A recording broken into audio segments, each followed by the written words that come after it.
Estamos discutindo aqui nessa semana uma composição do experimento eletroquímico, né? Fundamentalmente do experimento em eletroanálise, em que você tem uma célula eletroquímica, você tem um voltímetro, você tem um potenciostato associado, que está associado a eletrodos, um eletrodo de referência, que a gente está debatendo essa semana, o outro de trabalho, que eu debater mais para frente, e uma solução ali presente, tá certo? Que é uma solução que a gente chama, por exemplo, de eletrólito suporte. Tá? Então, a gente chama aqui de uma cordinha desse jeito, eletrólito suporte. Tá? Vamos colocar esse título aqui como sendo mais para cá. Vamos colocar assim: transporte de massa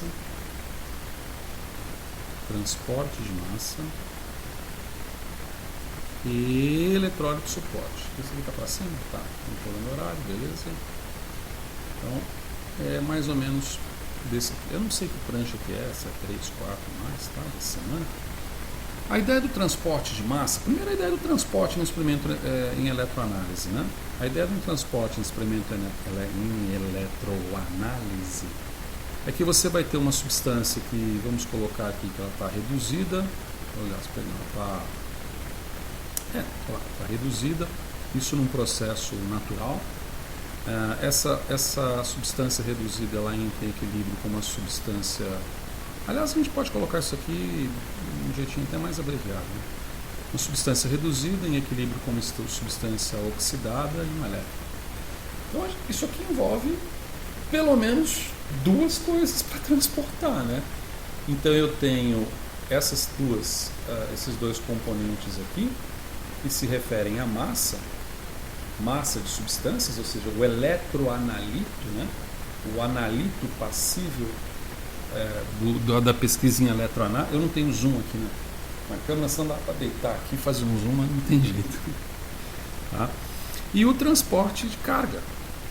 Isso aqui é o transporte de carga. Essas coisas são diferentes. Nós estamos debatendo nesse momento o transporte de massa. Tá bem? Agora, a partir dos próximos momentos, a gente vai debater o que acontece com a carga, ou seja, o elétron, né?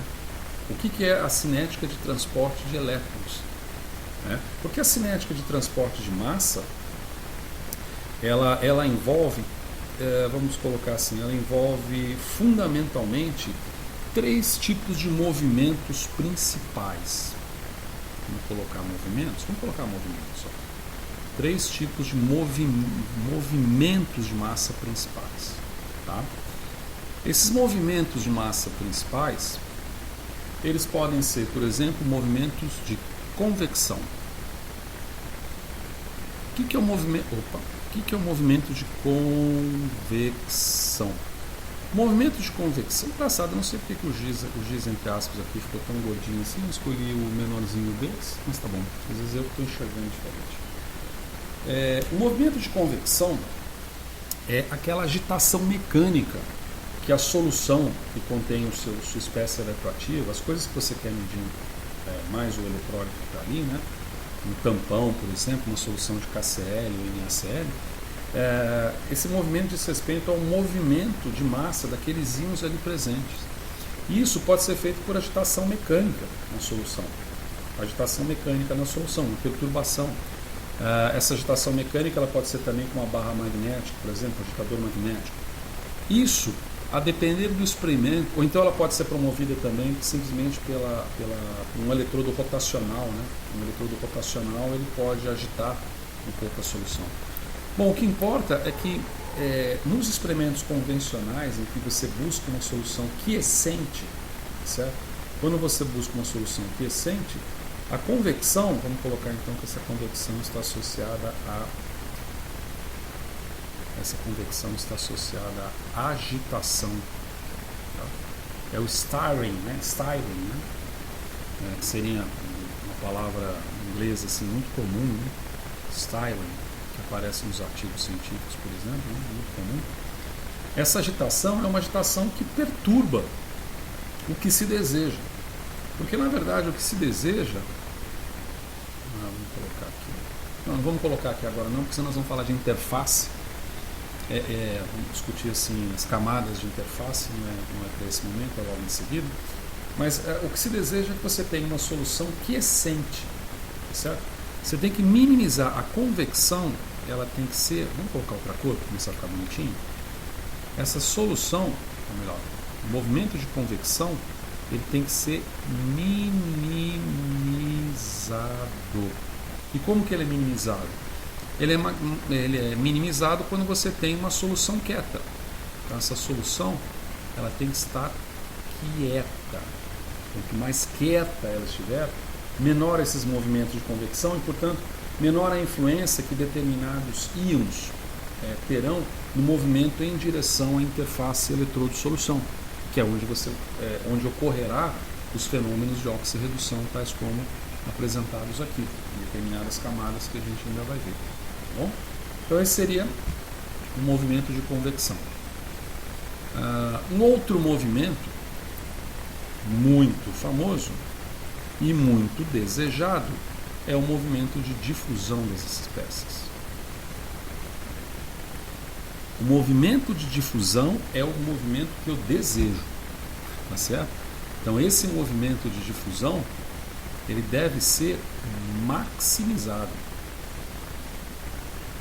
Maximizado. Como que eu maximizo o movimento de difusão? Deixando a convecção mínima possível, e reduzindo também os efeitos chamados de migração. Os movimentos de migração. Os movimentos de difusão, eles são governados pelas leis de Fick. Lembra da primeira, segunda lei de Fick? Não vou abordar aqui com leis de Fick. Não vou abordar aqui com detalhes, mas são leis basicamente relacionadas à difusão das espécies, né? Então, no final das contas, o que te interessa, um dos parâmetros, inclusive, que se calcula em voltametria, em cronoamperometria, por exemplo, em voltametria cíclica ou linear, por exemplo, refere-se justamente, onde é que eu posso colocar aqui se eu separar? Não sei se eu vou separar, acho que eu não vou separar aqui, né? Não sei se eu vou separar, Acho que eu vou separar, né? Deixa eu ver como é que está aqui embaixo. Não, tem bastante coisa, acho que até não precisa separar. Uma das coisas que se deseja é a determinação de D, que é o coeficiente de difusão. As leis de Fick, elas tratam, a primeira e segunda lei de Fick, né, elas tratam basicamente de fluxo por unidade de tempo e por vezes por unidade de área, por exemplo. Tá? Unidade de tempo, unidade de área. Mas trata-se do fluxo. Esse fluxo normalmente é dado em J, né, a representação básica. E nas equações das leis de Fick você tem o coeficiente de difusão, que é muito desejado, como a gente vai ver nas equações de voltametria, porque ele dá uma característica do processo cinético. A cinética de transferência de carga, por exemplo, que envolve aquele analito. E ele é utilizado para caracterizar e diagnosticar taxas reacionais heterogêneas que estão ocorrendo em solução. Esse coeficiente de difusão, ele tem algumas determinações, por exemplo, deixa eu ver aqui, vou colocar para cá, ó. Você pode colocar esse coeficiente de difusão aqui como sendo representado pela famosa equação Einstein-Boltzmann, equação de Einstein, acho que é só a equação de Einstein, que é 6π RI N e o número de Avogadro aqui, né? Então aqui você tem, não vou colocar o RT, que é a constante de gás e a temperatura, mas o NA é o número de Avogadro. Deixa eu me tirar daqui para me colocar aqui. Avogadro, né? Número de Avogadro. RI, vou colocar RH, fica melhor, tá? RH, pronto. Só falar aqui e colocar para ficar melhor, piorou o babado aqui, ó. Vou colocar aqui, ó, RH, ok? Ixi, essa perna ficou longe. Então RH é o raio hidrodinâmico da solução. Raio hidrodinâmico da solução, não, desculpa, raio hidrodinâmico do soluto, do analito ou do eletroanalito que você está querendo obter informação, tá certo? Nanômetros, por exemplo. N vai ser a viscosidade. Normalmente é considerada a viscosidade do solvente, viscosidade. Mas quando você tem aquela velha história de soluções diluídas, né, da qual as soluções não ideais tendem a se aproximar de soluções reais ou idealmente diluídas, né, essa viscosidade da solução pode ser tratada também como viscosidade do solvente. Tá? Então, você pode tratar como viscosidade de solução, viscosidade do solvente, se você tiver uma situação de diluição ideal no sistema. Tá bem? Então, veja que você tem o coeficiente de difusão como função de viscosidade, basicamente, função do raio hidrodinâmico, os outros parâmetros são parâmetros mais ou menos constantes. Isso, obviamente, para uma esfera, né? Isso aqui considera uma esfera, né? Basicamente, não um oblato nem um prolato, uma esfera. E está na alma dos cálculos, está na alma do formalismo da voltametria. Já a migração diz respeito ao seguinte, ó, se a gente for ilustrar aqui. A migração diz respeito a você ter, por exemplo, um eletrodo aqui que de repente você carrega a interface desse eletrodo positivamente, vamos dizer que aqui você tem a superfície do eletrodo, ok? E aqui na solução você tem os negativos e você tem os positivos, e é claro que você vai ter um efeito de atração dos íons negativos em direção a um eletrodo carregado positivamente, por exemplo. Essa migração deseja-se que seja minimizada. Então, esta migração precisa ser minimizada, ok? Como essa migração precisa ser minimizada, eu preciso fazer algumas coisas para isso. Quer dizer, o que eu quero dizer? Eu quero dizer que você tem uma solução iônica lá, e essa solução iônica ela contém o seu eletrólito, ela contém o seu analito, o seu eletronalito. Esse eletronalito ele pode ter uma carga positiva ou negativa, e dependendo do potencial que você aplicar no eletrodo, pode haver uma migração à interface. Isso precisa ser minimizado também, porque o que me interessa é a difusão da espécie eletroativa, e não a convecção dessa espécie por agitação ou a migração simplesmente por uma diferença de carga. Essa migração, fundamentalmente, ela pode ser minimizada. Opa, onde é que está o negocinho? Está aqui, ó. Ela pode ser minimizada pelo emprego do eletrólito suporte. Tá? Então, aqui entra, por exemplo, o eletrólito suporte. Eletrólito suporte. Ok? Antes de falar do eletrólito suporte rapidinho, aí vou dar continuidade a esse vídeo, vamos mostrar essa prancha aqui, ó, tá? Que resume basicamente, tirado do livro do Wang, ela resume basicamente os aspectos, esses três movimentos principais, né? A difusão da espécie numa solução quiescente, então deseja-se que essa solução esteja quiescente. Deixa eu colocar aqui. Bem? Então aqui, deseja-se que essa solução esteja aqui. Adoro essa palavra quiescente, talvez porque seja difícil de escrever. Que é uma solução quieta, sem agitação nenhuma, ou seja, sem convecção, né? Eu tento eliminar o processo de convecção.